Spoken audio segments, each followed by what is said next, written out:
They can add Kawhi to round out the LeBron-Davis big three. Plus, a hitter's park in London. Why the Yankees' home run streak is almost certain to continue. We'll take you live across the pond. And who's feeling the heat in the middle of a heat wave? We'll take you live to Paris, just hours before the big quarterfinal matchup in the Women's World Cup. This is SportsCenter AM.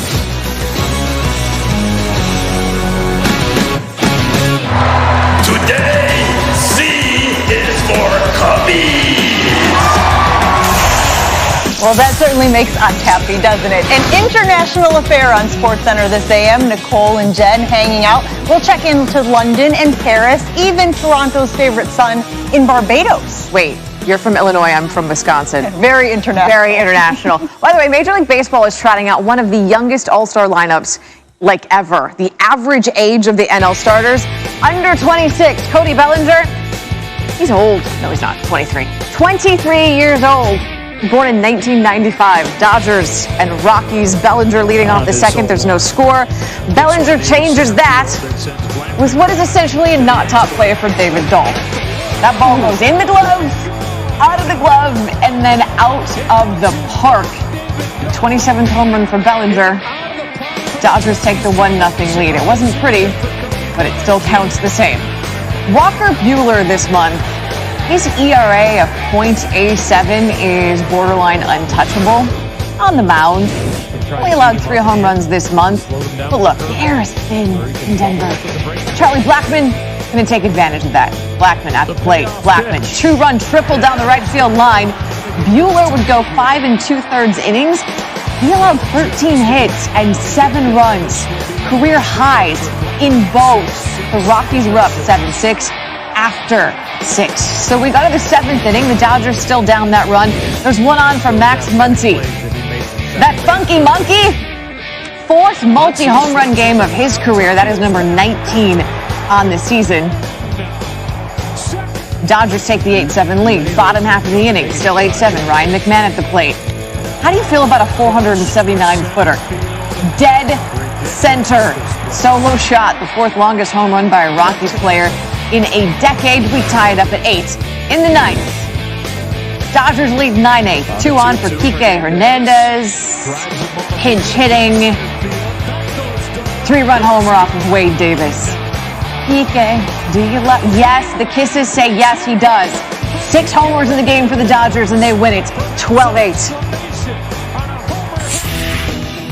Dodgers are now 56-27 this season. It's their best record at this point since 1977.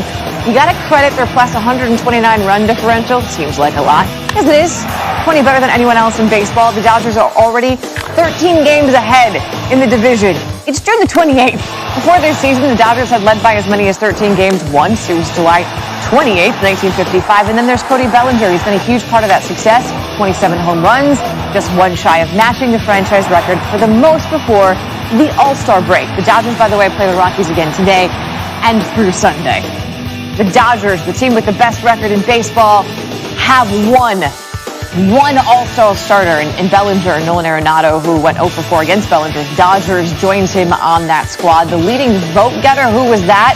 Well, in the National League, it's Christian Yelich. In the American League, it's this guy, Nicole, Mike Trout, more than 25% of the vote. He said he won't be participating in the Home Run Derby this year, but his teammate Shohei Ohtani says he would love to. Athletics taking on the Angels. Angels trailing 2-1 in the 3rd inning. Ohtani DHing and seems to have found his swing, crushing the 1-1 fastball over the wall. It's good for 2. His 10th of the season. That's his 7th home run in June, tied for most in a month in his MLB career. Angels are up 4-1. We go to the 6th. It's a 7-2 game now with Trout at the dish. He goes down and gets that one, sending it into center field. Simmons is going to come around to score from 3rd. Angels go up 8-2 on his 57th RBI. And we said he got the top votes. He's also giving back, making that kid's night as he gives him that baseball. Trout, the only player from either of those 2 teams named an All-Star starter yesterday, but more than half of the American League starters are from the AL West. The Astros led all teams in either league with 3. And get this, Hunter Pence named an All-Star starter for the first time in his 13-year career. Coming up, two of those all-stars going international. How the Yankees' bats could benefit from the London series. We're live in England a little later in the show. Not 3, not 4, not 5, not 6. Wade finds James! LeBron James has done it! LeBron does it again! He's at the park right now. He's not just playing around. LeBron James captures that elusive title he so desperately coveted. It's back-to-back titles for the Heat. New number, who dis? It's LeBron. It's LeBron James, the former wearer of the number 23 jersey in LA. So he wears 6 in practice. And this is actually a story of compromise since Anthony Davis also wears 23. LeBron is going to give it up and sell more jerseys. AD gets 23. LeBron is going to go with 6, which is also what he wore in Miami. LeBron had to wear something other than 23 in Miami because the Heat retired MJ's number. It's weird, but we're going to go with it. 45 was still open. Remember when Jordan wore 45 when he came out of retirement in 95. Fun fact, he also wore number 12 once. Kobe is the only player to have 2 jerseys retired by one team. He wore the number 8 for the first 10 seasons in LA. He switched then to 24. LeBron, I think he just likes to switch it up. He wore 23 for both of his stints in Cleveland and then the number 6 in Miami. Look, the real story in Los Angeles, though, is money, and the money that is now available for the Lakers to start free agency. It's enough to land another max player. The Lakers, according to Woj, Zach Lowe, and Bobby Marks, have traded Mo Wagner, Isaac Bonga, and Jamarino Jones to the Wizards, and Anthony Davis is waiving his $4 million, which was the trade bonus. Can we look at this? Can we remember for a moment the Lakers and who they trotted out on Christmas Day? That was a good-looking lineup, right? Can they go 3-on-5 for the rest of the season? Because this is literally the entire Lakers roster right now. Unless $32 million can also shoot. Here's Stephen A. Smith.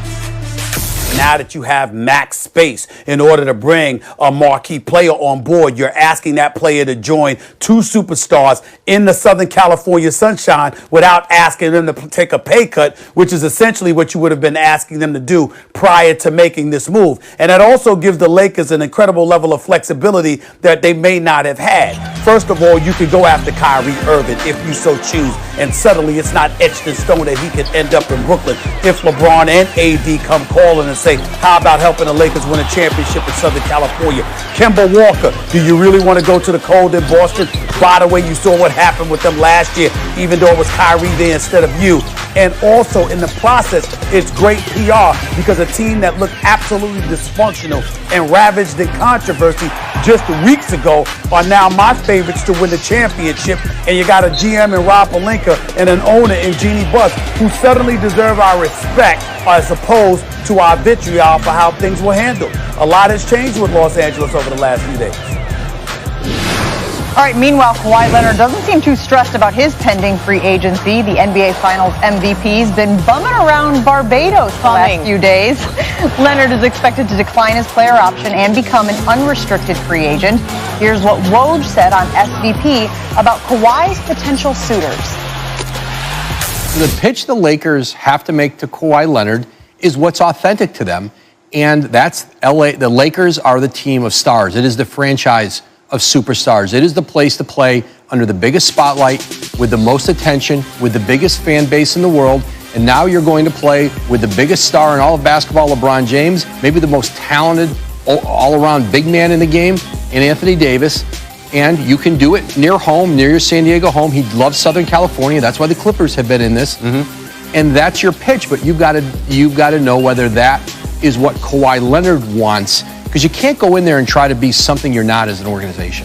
I get what the Lakers have to sell. I just wonder, is he a consumer of that product? Yeah, his brand is slaying dynasties. The Miami Heat, exactly, the Golden State Warriors, and he did it with teams. Certainly, that Spurs team had at that point become built around him. Right. Certainly, the Raptors team.